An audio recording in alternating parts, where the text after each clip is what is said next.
Prepare the Tang Zhong dough by putting 15 grams of all-purpose flour, 35 grams of water, and 35 grams of milk in a saucepan.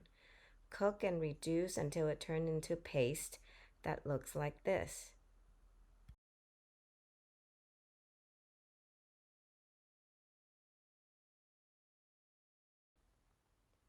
Add the cool Tang Zhong dough and the rest of the ingredients except butter and mix it together into a dough ball. When all the ingredients come together, then you add half of the softened butter like it is here and let it knead.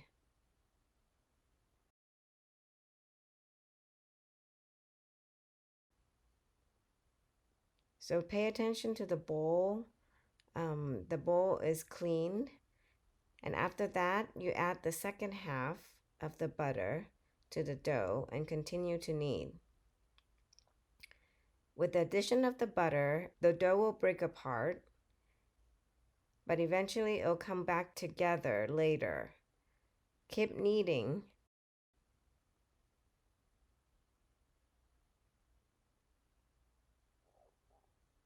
Here, due to the moisture of the dough and the butter, the dough seems to be breaking apart, but don't be tempted to add any flour. Keep kneading until the dough comes together again and the side of the bowl is clean.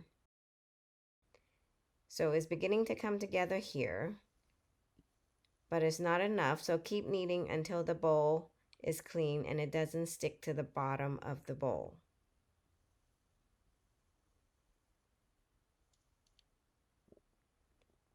So the dough has come together now and it doesn't stick to the bottom.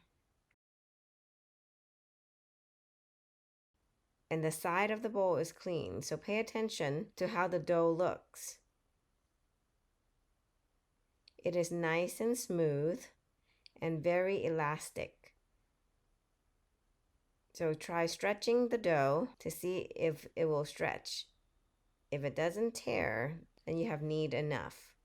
So now you want to prepare a greased pan so that the dough can proof for about an hour. So after the first proof of about an hour, then you want to punch down the dough. So this is completely different than no knead bread because you're supposed to punch down and get all the air bubbles out of the dough. Then you can shape the dough and proof it a second time before you bake.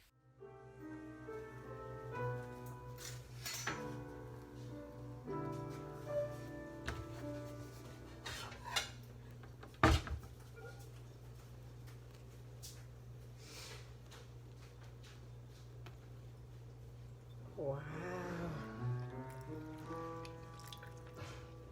Super soft.